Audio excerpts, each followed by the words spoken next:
So, Kelly, what's your level of familiarity with Sega card games? Everything I learned about Sega card games, I've learned from you. So, so I'm in the shallow end of the pool. You're a lucky, lucky man, sir. So, we're going to review a Sega card game today. We're going to review Ghost House, my first prop of the show, Oh, prop number one. And we'll knock a few out of the way right now. So, for anybody who's not familiar, the Sega Master System was part of Sega's SG-1000 line of systems. It was the third iteration, the Mark III, which we didn't get the first two here, so it just became the Master System here. They took cards as well as cartridges. The idea behind the cards being they'd be smaller budget priced games. The problem is by the time it got to the Master System, cartridges were starting to get bigger, so people were more interested in the bigger game experiences, not the smaller budget games. Also, too, the budget games weren't that budget. They were, $5 cheaper than a regular game. So, in a lot of people's minds, why would you not just pay the extra couple dollars for a much larger gaming experience at that point? So, only seven of them were ever released in North America. I have five of them here. So, not quite the full collection, but I have five of the card games. Um, Also, too, Sega, because they're all about saving you money. That's why they're better than Nintendo. Uh, Sega was backwards compatible, so these were compatible. You could play like the two previous iterations cards on the Master System, and then when Genesis came along, which of course was Sega's biggest system, you could buy what was called the Power Base and plug it into your Genesis, which would let you play cartridges and cards. Well, most of the cards. You couldn't play this card on the Sega Genesis Power Base because this is actually regarded as not just the worst Master System game, but one of the worst video games of all time. It is F-16 Fighting Falcon. It's part of the Falcon flying game series. I'm not a flight simulator fan, but imagine a PC flight simulator game stuffed onto a tiny budget card. It's as terrible as it sounds, and you have to play with two controllers. This didn't work on the Power Base, not because people hated the game so much, but this was actually originally being developed for the previous iteration of the system and then bumped up to the Master System. So it actually required that it be backwards compatible with the two other versions that were never released in the US. So it didn't work on your Power Base. But if you're like me and you want to collect these cards and play these games on there, you have an option before we get into our review. If you have a Retron 5, Hyperkin has released their own version of the Power Base, I guess, which is this 3-in-1 adapter. This plugs into the Genesis card slot, the Genesis slot on your Retron, and you can use Game Gear games, Sega cards, or Master System games in here. And the F-16 Fighting Falcon card does work on this one. This, however, won't work with other cards. So if you have the cards from the older versions of the system, it won't work because Sega games were region locked. And even though you can use Mega Drive cartridges in the Sega slot on there, this won't take cartridges from other regions for Master System. So my final prop, just as an example, this is a Master System game from Japan. This won't fit in there. It's bigger than the actual thing itself is. So won't fit for that. So just enough background so people understand what we're talking about. The cards didn't take off here. Honestly, they didn't continue far into the Master System's life itself. They tried bringing it back again with rewritable cards that was done in a test market, and that didn't take off either. So most of these games ended up just being re-released on cartridges, but I was a big Ghost House fan, so I wanted the original card and I wanted the way to play it on there. And since I found out there were so few of them, I was like, well, I should own all of them. So that has been my journey with Ghost House and Sega cards. that's like way too much math for the beginning of the show for me to understand. But so can you play the Japanese cartridge on anything you have, or do you just have it? Nothing that I have, no. That's it.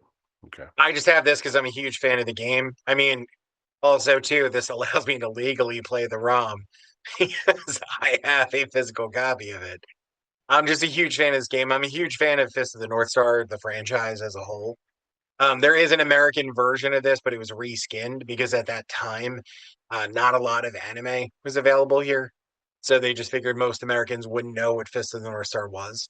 So it was reskinned as a game called Black Belt, but this is the actual original Japanese one. Gotcha. Okay, so after all that preamble, what we're here to talk about today is Ghost House, the first prop.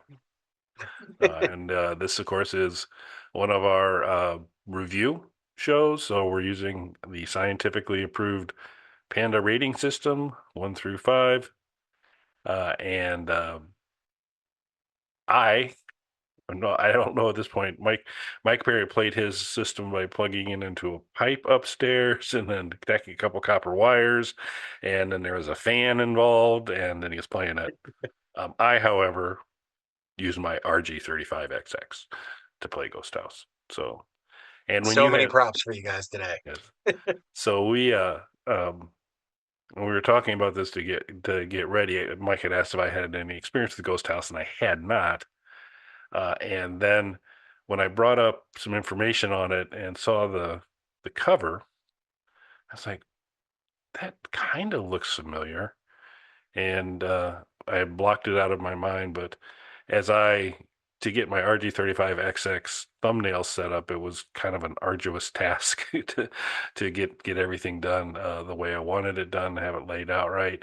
But I got that all done. And during that time in my Sega Master System directory, which is just chocked full of games, there were multiple card games in there, and they have a very kind of unique cover to the card games, and so it's like, oh yeah, I have seen that, but it was blurry because it's late at night, so I was going through the 8,000th thumbnail and I was getting everything done.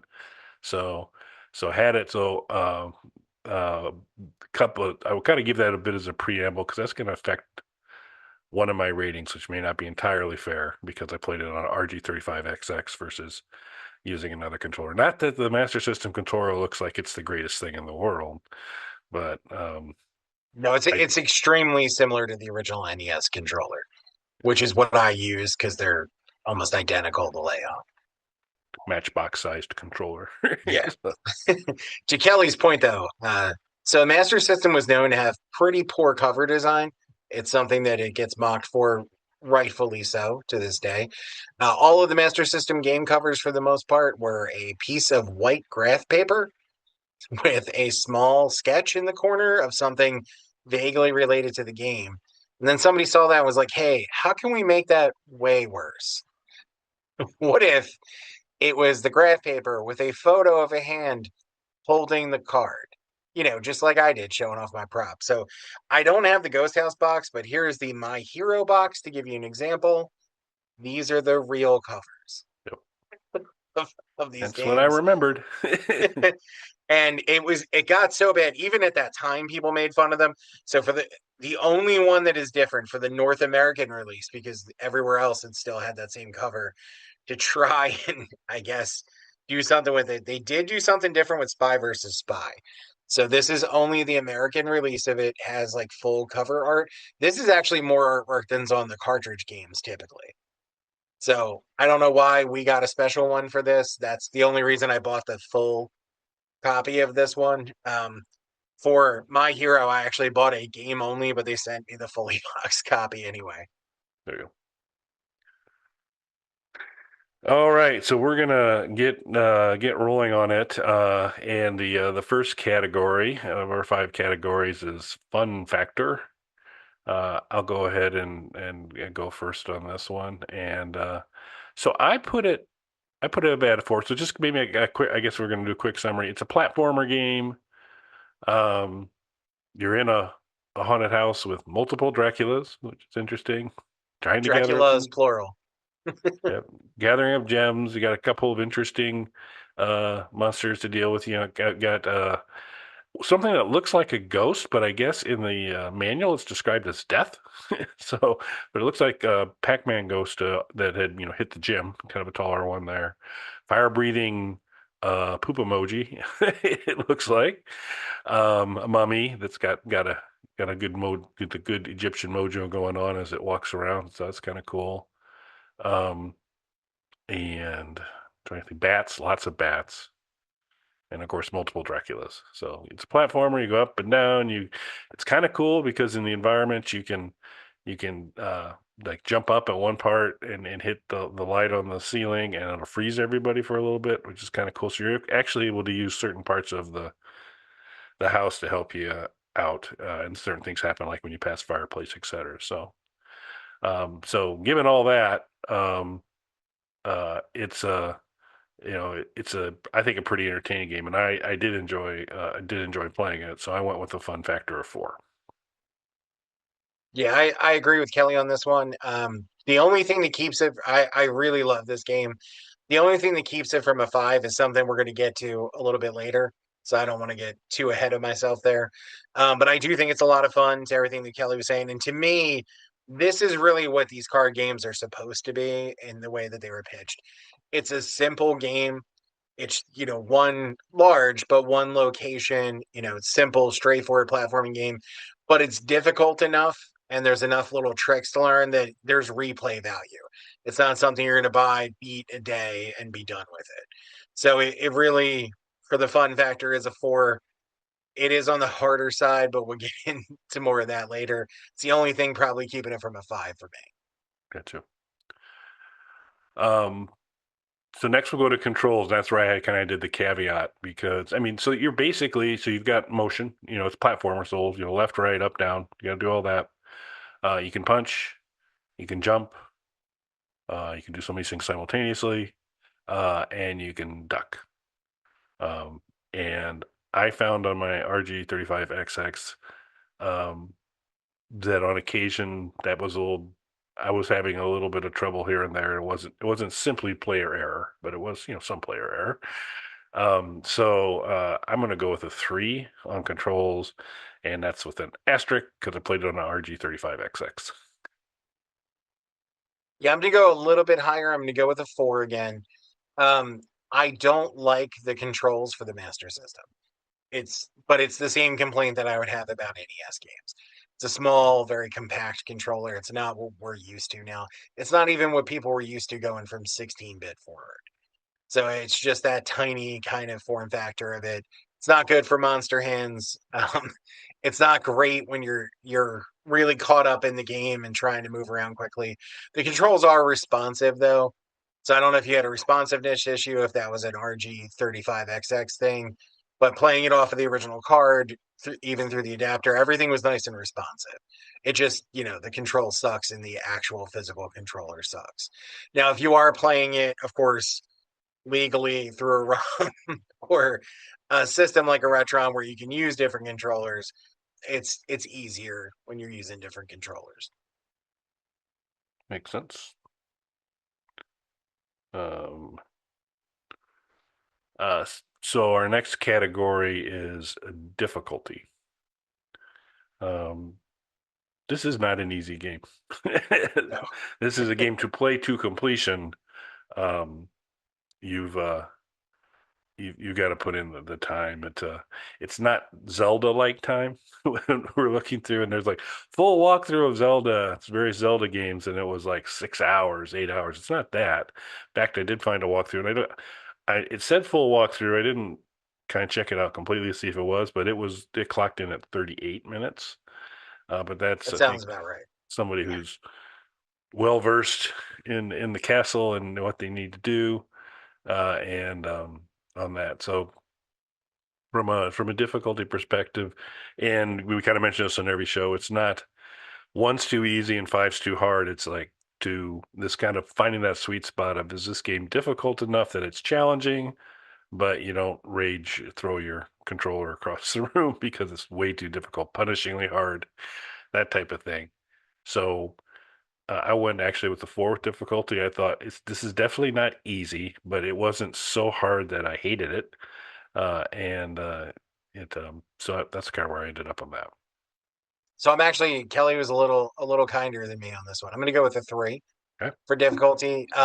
I actually think it does fit into that sweet spot that unfortunately, part one of the reasons these card games didn't really take off here is, they were about $5 cheaper than a cartridge game and there's way less game on there. I think this is the perfect amount of game for what Sega was trying to do. Like a budget game, it's one location. You can get the gist of the game really quickly. It's an easy pick up and play, but if you want to actually play through it, the difficulty is ramped up higher than your standard game is going to be. So I actually think it's a great balance in that sense. But I think for people who didn't grow up in the 8-bit gaming generation, this is going to be too hard for them. I could see people quitting it without putting the time into something like this. And honestly, it's not that much harder than Nintendo games, standard Nintendo games were at the time. So it's something that I think I'm used to, but I could easily see other people getting too frustrated to put the time in. And there is little things you have to learn, like Kelly said, like freezing time or knocking projectiles out of the air so that you can then use them and things like that. Those are little things you just have to pick up from trial and error. And I think that nowadays people just don't do that with games the same way.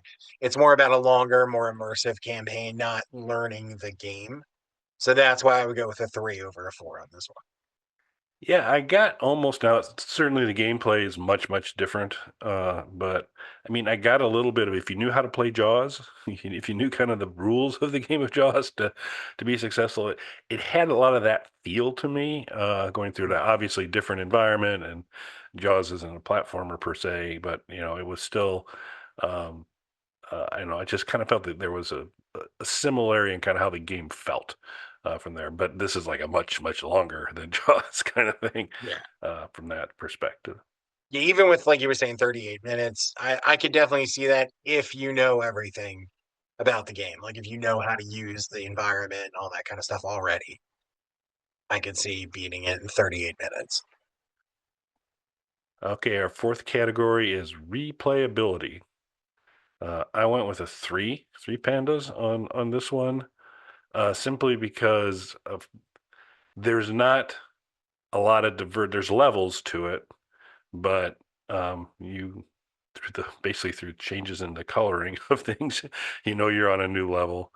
There's not a lot of diversity in terms of the platforming environment you're going through. A lot of floors on fire in the mansion, which I think is a problem, but it's not particularly diverse. Where we go to something like when we reviewed Beetle Adventure Racing, each of the different courses were profoundly different and kind of interesting things you could do there.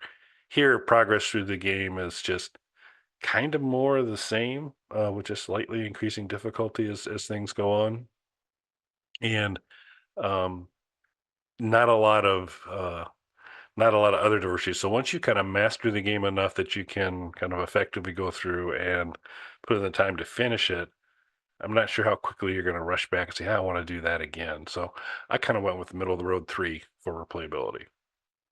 I can understand that. It's a little better for me. I'm going to go with a 4. And for me, it really just, I like the look of the game, the aesthetics of the game. And I like that there's a game that I can just kind of, so I like those kind of like I don't even want to call them scary, but like the Halloween spooky kind of look to games. But if you're looking for something like that to play, particularly now, in Halloween time and during the fall and all that kind of stuff, this isn't like putting in something like Castlevania that is extremely difficult and requires you to put tons of time into to advance in the game. This is something that you could just put on and play for a little bit, even if you're not intending to play through it. So I like that kind of casual aspect to it because I don't think there's a lot of games with this aesthetic that have that kind of casual play aspect to it. Fair, you can see that. Our final category is visual appeal. And this is, given you have to kind of acknowledge the constraints of the system it's on as you assess visual appeal under the Panda rating system that's in the bylaws in terms of just, we don't make the rules, we just follow them. So that's the way the Panda rating system works for visual appeal. Um, I went with a 4 on this. This is a good looking game. Colors are bright. The while not highly detailed, the sprites that you're fighting, the monsters, uh, the mummy is readily identifiable. Like I said, the poo emoji that breathes fire, I'm not exactly sure where that was going, but the ghost slash death, pretty clear. Dracula, you pick him up and he transforms back and forth between being a bat and being Dracula. Easier to kill when he's in human form. Well, not human, I guess, Dracula form versus the bat. But uh, colors were good, sprites are okay. Was not a painful thing to look at or play. And you can kind of recognize arrows and swords and those types of things pretty well in terms of know what's going on. So I went with a 4. Yeah, I'm going to go with a 4 as well. I don't think it's the best looking game on the system. Master System did have some nice looking games. And it's worth noting, too, that Master System has an unusually long lifespan because of what Kelly and I covered in a previous episode. Sega made a deal with a Brazilian company called Tectoy, who to this day still manufactures Master System and publishes games for it. So Master System technically never stopped. So it's 39, 40 years old, something like that now, and still being actively manufactured, which is crazy. But, for 8-bit games at that time, whether it was Master System or NES, this kind of holds its own against the mid 80s games that were out at that time. And not only that, it's more impressive when you consider that it is on a card and not a cartridge. This had a very limited amount of memory that was available on here. And trust me, this looks significantly better than the other card games do. F-16 Fighting Falcon looks terrible. If it wasn't for the fact that I'm collecting all of these now, and I was able to pick it up for just a few dollars because nobody wants it. That's the only reason it's a part of the collection. It is literally painful to look at that game. So this looks like a cartridge game that you would have seen on Master System or NES in the mid 80s. So the fact that it is such a tiny, tiny amount of memory it had available and it looks in line with other games of the time is impressive. Yeah, and there was, speaking of tech toy, there was another version of this game that was basically the same game, just kind of reskinned, some different sprites, and it was called This. And it was out there too. So if you're kind of looking for a kind of interesting variant of this game, you can kind of check that out. But yeah, I think it holds up really well, kind of for the time, and for particularly given some of the limitations being on the cart. So that's pretty cool. So that ends up with me being at 18 and Mike being at 19. Hope my math is right. And I don't, if you hear kind of strange edits on the numbers, then you'll realize I was wrong and I made the corrections post show. And so we'll go ahead and just kind of flip up on the screen now of all the games we ranked, where this one falls in the games we've ranked. Be a screen there. We're done. Should leave that in. You go, there's the screen. There's the screen there. See the screen? Yeah. So there we go. That's that game. Any closing thoughts on Ghost House, sir? No, I think more people should check out through whatever totally legal means you have available. Should check out more Master System games. Master System was a weird thing when I was growing up because I remember seeing them like in stores and toy stores and stuff, but I never knew anyone who had one. It really didn't compete with NES here. It existed, but it wasn't something that was really popular. And there's a lot of really good games for it. I mean, it did much better in Japan, of course, and then is still being manufactured in Brazil. So obviously, was their most adopted system there. So there's a ton of good stuff for it. And a lot of games, especially later games, have great graphics and things like that. There's a really, really impressive Street Fighter 2 port that's on there. There's Mortal Kombat ports that came out from Tectoy later and things like that. So I mean, there's really, really impressive stuff that's on Master System that we mostly as Americans just didn't really check out at the time. I definitely recommend, legal ROMs. The games are not super expensive for the most part for Masters. There's a few, but most of them are pretty reasonable. The hardware, on the other hand, not so much. A Master System will set you back a few $100 if you're looking for the console controller. Then they had, a light gun. There was also 3D glasses for it. There's a couple games that are in 3D and things like that. So if you really wanted to load up on the system and the peripherals for it, you're putting out quite a bit of money. So, Retron 5, one of these adapters, You're good to were go. totally legal ROMs. Excellent. Cool. All right. Well, let us know your thoughts. You agree with our ratings? You got, or if you have a game you'd like us to apply the highly rigorous Panda rating system to, we are more than ready to do so. So just let us know. And thanks for watching. Thanks, everybody.